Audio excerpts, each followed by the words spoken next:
Oi, you lot. Welcome to my second YouTube video. And this one's a serious one. Oh yes. What's it about, you say? This is about how to deal with a breakup. And basically what I'm going to take you through is my experience, what I did wrong, and what hopefully advice that I learned from it, I'm going to pass on to you guys. This has been highly requested from some of my TikTok and my Instagram lives. So let's get into it, because there's no wasting time with stuff like this. Where do we start? Oh yes, stage one. What's stage one? The obsessive side. We're going to call it the obsession. We're going to call this chapter the obsession. Why? Because this is where everybody usually makes so many mistakes. So basically, I'm going to go through the story. So last year, I went for a really bad breakup. And the hardest situation about it is even though I ended the relationship, I didn't want it to end. And because that person then walked away from me, I wasn't ready for this breakup. So anybody that's experienced a breakup where you like to be in control, where you've ended it, but then when they actually walk away, you're like, shit, no. Do you know what I mean? And that's exactly what it was for me. And let me tell you this now, this sent me into a downward spiral because I'd never ever experienced anything like this. So anybody that's been through this, please listen forward, because I'm going to talk for the next half an hour about the stages that you go through after a really bad breakup on both sides. Because I feel like I don't just want to talk about one side, I want to talk about both. So there's two different people in this breakup, guys. There's two. There's one who doesn't want the relationship to end and wants to try and work things out and becomes really obsessive. This, unfortunately, in this story was me. And then you get the other person who wants to move on, who wants to have a new chapter in their life and wants to do something completely different. Why is this called the obsessive side? Because you don't leave them alone. You'll know that you just sit there and you're depressed and you just want to cry. This is not healthy. You know why? Because all you're doing is pushing that person a million miles away more than you already did. So let me explain this stage to you, peoples. My advice in this situation is what you should do, and that's go completely quiet. Don't message them. Don't contact them. Don't call them, because you're only giving them more ammunition. This is it. To run away. To run away. Is that what you want? No. So shut up. Don't say nothing. Richard, did you listen to this advice? No, I bloody didn't. I was texting. I was literally getting other people to text that person. I was checking Instagram, Snapchat, Twitter, the lot. It was so bad. I couldn't sleep. I couldn't sleep because I wanted to wake up in the morning to see if there was any notifications. It's the most unhealthiest situation that I've been in, but guess what? I'm glad that I experienced it. Why? Because it's made me the man I am today. So, this is what you shouldn't do, is don't text them. Don't give them that ammunition that you know that you're weak, that they walked away from you for a reason. You need to give them a reason to actually question why they walked away.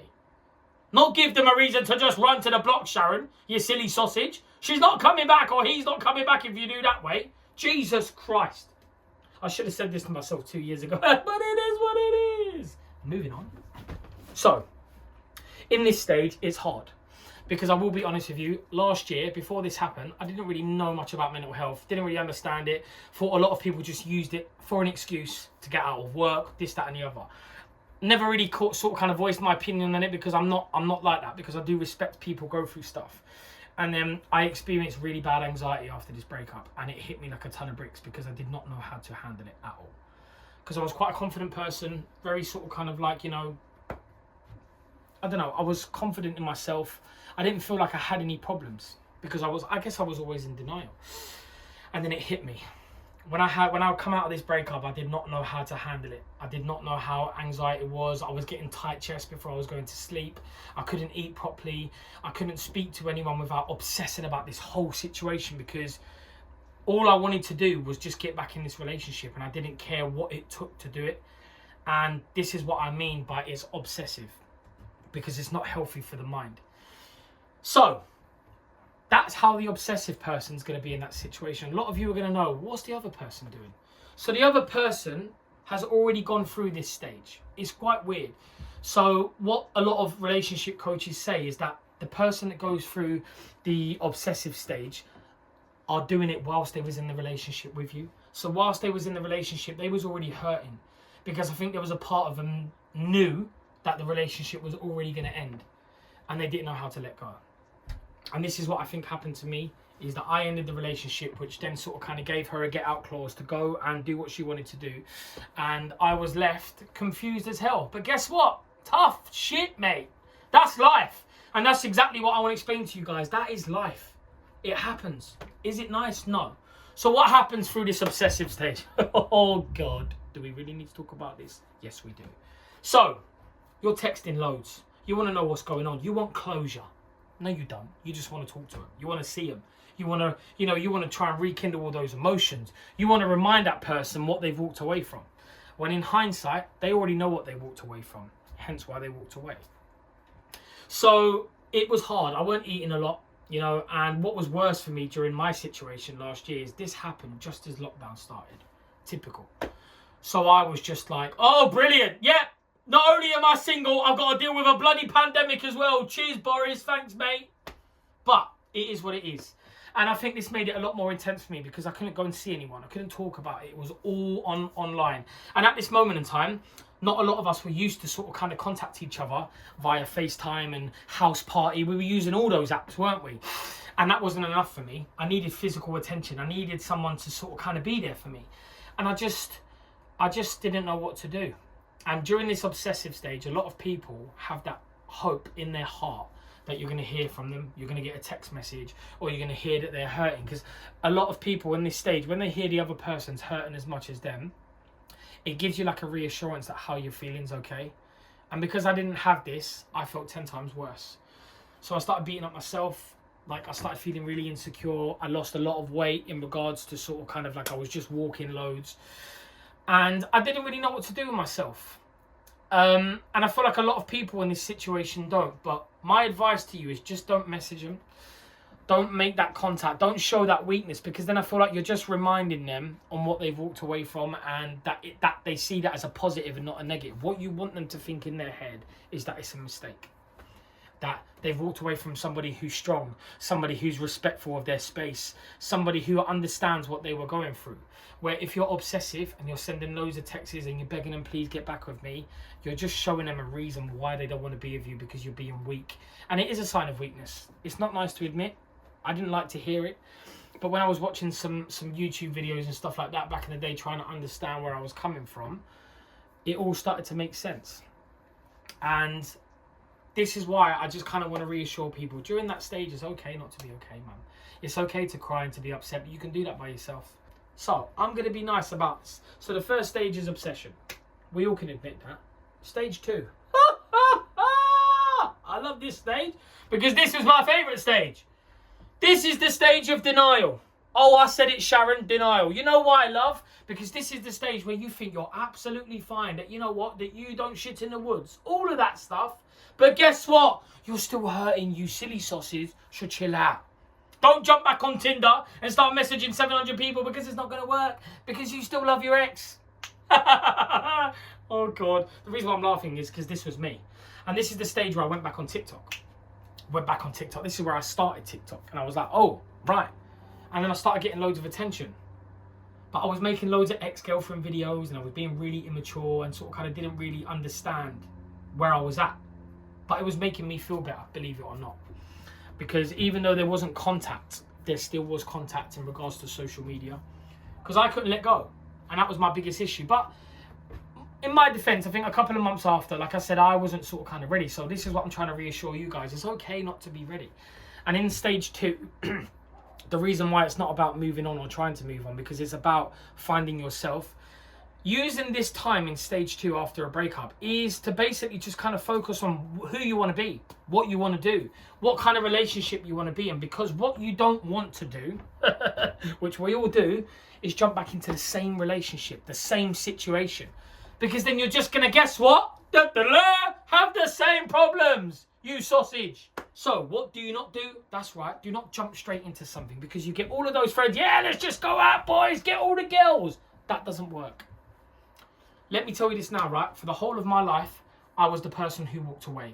Cracked on straight away, got with birds. It don't work. It temporarily delays how you feel, right?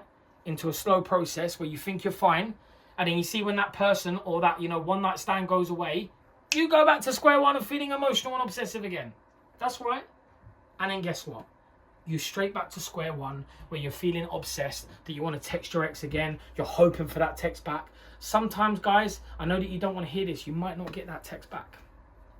You might not get that closure that you need. Because the only closure that you need is you. You don't need it from anyone else, you just need you. You need closure from you. You need to rebuild who you are, become the best you, and then you'll be ready to move on. So, third step. Now, this is a weird step because this is when you slowly start dipping your water. No, rewind. Oh. This is when you start dipping your toes in the water before you're ready to jump in the swimming pool. And that swimming pool is this life of being single. And what does that mean? Oh, here we go. Dating apps. Tinder, Bumble, POF, Badoo, all of them things. You think, right, it's time for me to get back out there. And you know what? You're right. To an extent. And what I mean by an extent is you do not jump on a horse when you've never ridden one before, because guess what? You will fall straight on your ass. And what does that mean in Richard's situation? Back to step one where you're obsessed again. You don't want to get back there because it's hard to get out of that dark circle. It's hard to get out of that anxiety of ifs, buts, whys. You've moved on. You're at the third stage. So you're on dating apps. And this is when you've got to be very, very careful. Because if you start talking to someone else knowing that you still have feelings for your exes, you're going to drag that person into your drama. One thing that I do not agree with is using other people to make other people jealous. Because that person that you're using might have genuine feelings for you. And would you want to put them at the obsessive stage that you just went through? No. But a lot of us use other people to deal with that hurt. This is wrong. You need to deal with that.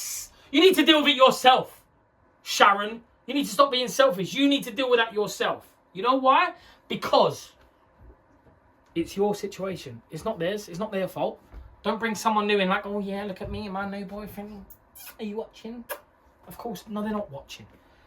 Oh my God, thank God this has just hit me. During this stage, right? A lot of your friends like, oh yeah, let's go out to the nightclubs. Let's go do this. Your friends want you to bump into your ex-girlfriend because you know why? Everybody in this bloody world loves drama. You don't need to go to the pub to the other side of the town where your ex-boyfriend lives because you know you're going to bump into him. Because you see all of these stages that you've gone through and you've worked on yourself, you've sorted yourself out and all this rubbish. If you bump into your ex, guess what's going to happen? All them feelings are going to come running back like a big bear fish. Ah! All straight back into you. All of those feelings are going to come rushing back and you're going to look like a twat. Because you're going to be sitting there in the club with your Jaeger bomb dribbling on your chin. Oh my God, he's over there. Oh no, he's talking to another girl. He's single. That is the harsh reality. He is single. And there's nothing that you can do about it. Or she is single, beg my pardon. And it's kind of got to the stage in your head right now where you're back to square one. And what I always say to people is do not go to places where you know that you're going to bump into your ex. Because at this moment in time, you don't want to bump into your ex. You don't. Trust me. You know why? Because that's just going to hurt you even more. Because you're just going to be reminded what you've lost, reminded what you can't have, and reminded what they look like. Because I think a lot of people can probably relate to this. When you don't see someone for a long time and you see them in person again, sometimes you see better qualities. You see that they've changed, they've lost weight, they look better. That makes you fall even more harder than you did in the first place. And I always say to just avoid this. Because if you don't avoid this, I'm telling you this now, you're just going to go through a spiral of emotions and you'll do something stupid. Or, what's even worse, you both will have a drunken night out, you'll wake up in the morning and the person who didn't want to be with you still won't want to be with you. And then guess what? You're left there heartbroken again. So you always hear these stories where people go back to their ex. That's because your ex wants one thing only. Oh yeah? Sharon, control yourself, love. There's toys for that shit. Anyways, moving on. My point in the matter is at this stage of, you know, slowly moving on, because I always say it's a little peak of it's like a little peak of daylight to actually smell, you know, what single life's about. And there's no harm in getting to know people. But what I say that you should do in this stage, right, is be honest with how you're feeling. Like, if you meet people on Tinder, just say, look, I've gone through like a really bad breakup. This is sort of the stage that I'm at. I'm happy to meet people, but I'm not just quite ready for something serious. And you know what? You might meet some amazing friends. Because when I was single on TikTok, right, even though there was a lot of people that were sort of kind of like DM me and try and sort of kind of to take things further, I was quite honest about how I was feeling, and the amount of friends that I made from TikTok without actually getting too close to people was amazing, and it really helped me move on. It really helped me sort of develop as a person. So that stage, in my opinion, is about controlling your mind, but being in control back out in the sea where all the fishes are. And what we know about more fish in the sea is cracking on, being single, talking to people, but having self-control at the same time. Because if you jump into what they call situationships or whatever, you're going to fuck it for yourself. Because you're emotionally unstable still. You're not ready. And all you're going to do is cry to that next person who genuinely wants to get to know you. And you're sitting there, Sharon, talking about your ex-boyfriend while you're watching The Notebook. I just want it back. That poor geezer is sitting there thinking, fucking hell, I thought she liked me. Liar. Do you know what I mean? So yeah, we move on to the next step. The next step, right, is finally moving on.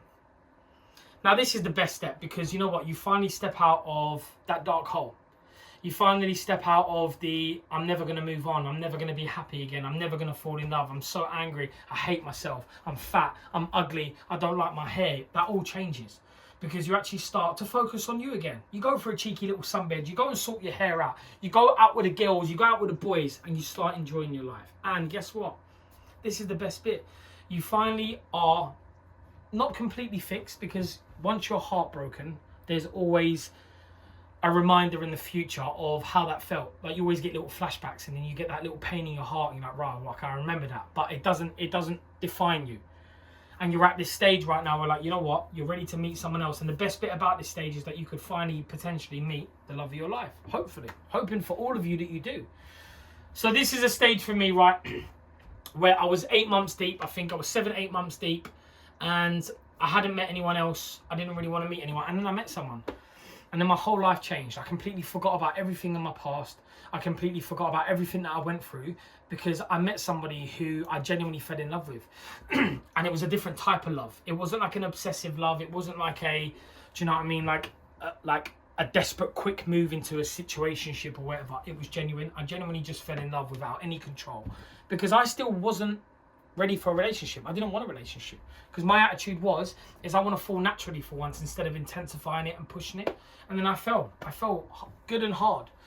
And at that point, I actually realized that I did a lot wrong in my last breakup. I didn't handle it very well. And that's what I say is the reason why I'm doing this video is because I want to give you guys an opportunity to not make the same mistakes. Because guess what? It's a sticky situation when you've broken up with someone and they don't want to be with you and you're sitting there hammering off their phone, trying to call them, trying to turn up crying. It's just not a good look. I completely understand that you're damaged and at that moment in time you feel like that's the right thing to do. But I promise you this now, guys, you're just pushing that person further and further away. So let's recap a little bit. Recap!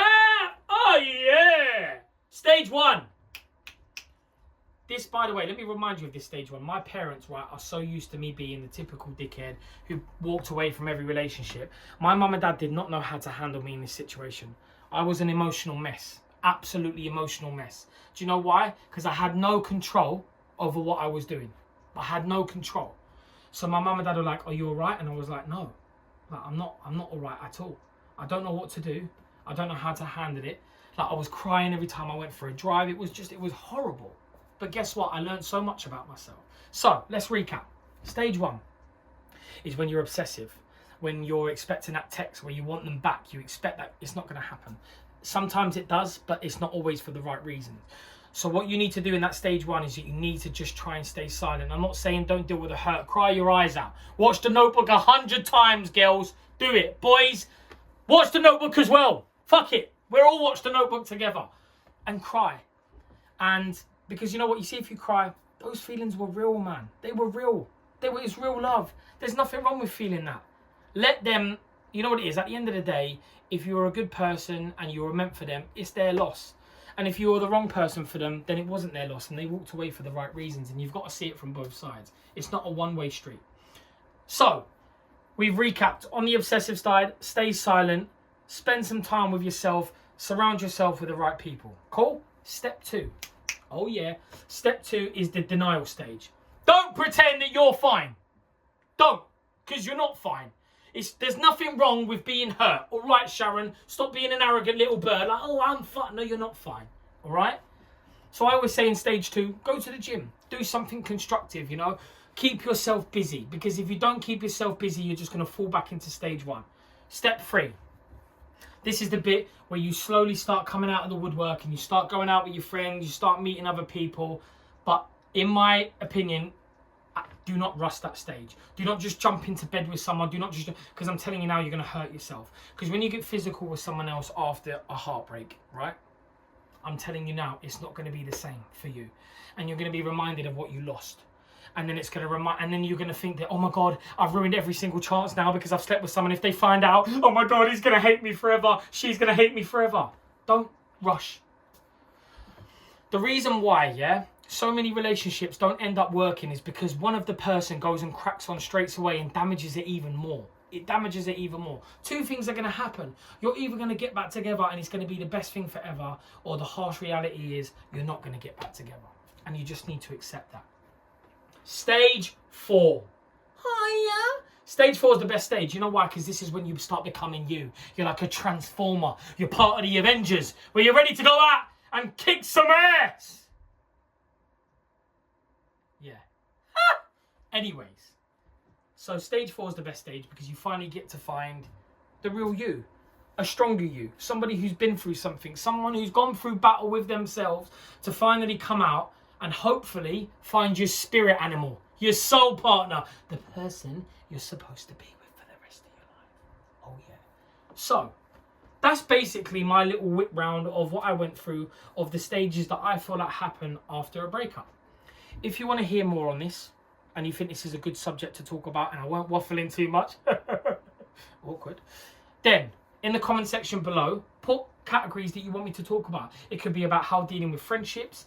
If you want a part 2 on this, about how you deal with a breakup, I could give you the experience on the other side. Anything you guys want, put in the comment box and I'll start doing. Because I'm new to YouTube, I'm not too sure what I want to talk about, because I had a really good experience. I wouldn't say it was a good experience last year of the breakup that I went through, because I feel like I can now give people advice, but it was a bad experience for me. So if you want to know more about that and you want to speak about more about breakups and stuff like that, then comment below. Make sure you like and subscribe the video, which I'd really appreciate.